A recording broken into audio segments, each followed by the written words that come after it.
Hello, friends. So today I'm going to share something which I did uh,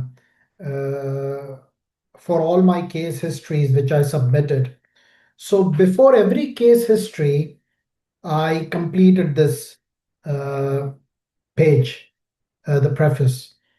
Now, the purpose of doing this was to give the evaluator an idea of what this case history is about.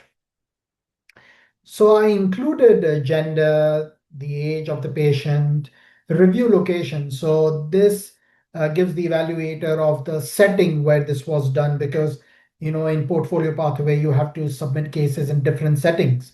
So this review location gives an idea of where this was done, whether it was an inpatient review or whether it was a review in the CMHT or crisis team or hospital liaison or memory assessment service or ADHD clinic.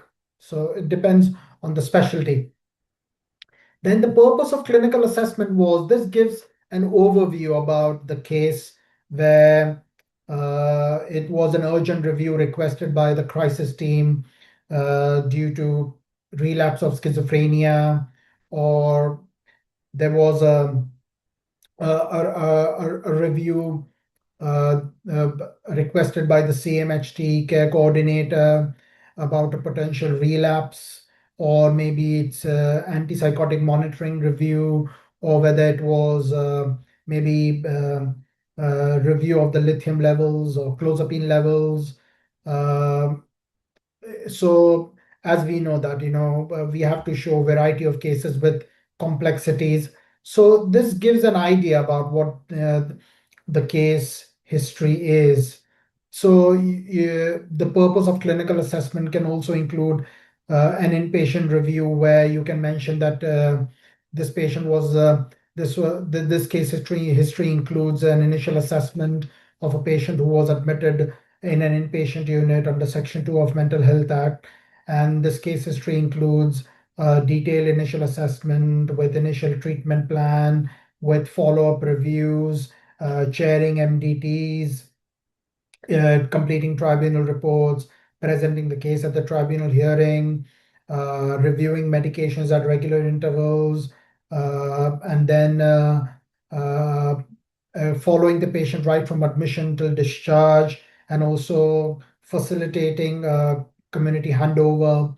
So, you paint a picture in a way that would make it easy for the evaluator to look into the case history.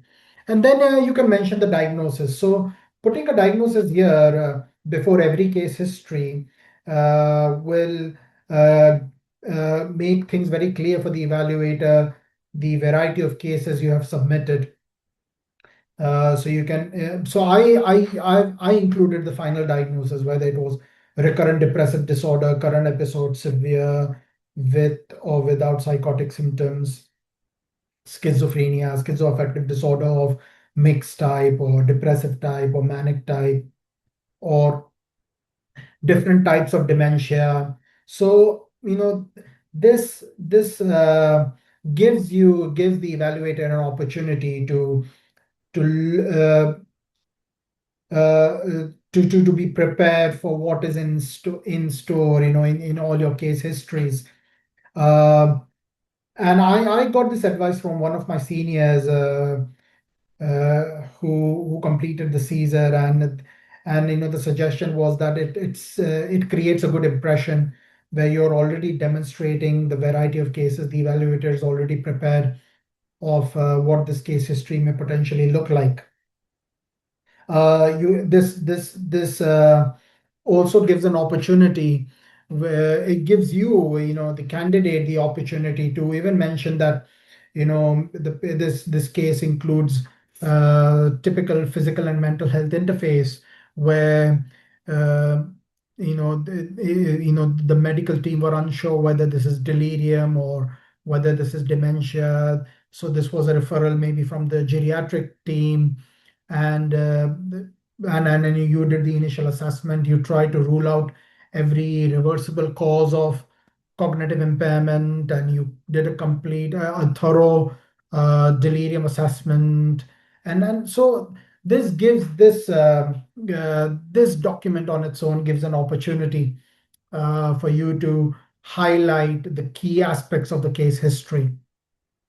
So I did this for every case history of mine. This is not mandatory. It's up to you. Uh, I've also seen people, putting an index with page numbers for case histories as well. So again, there are different ways where people have done that. I found this easier, so I use this. I hope this was useful, and I'll see you again in the next video. Take care. Bye bye.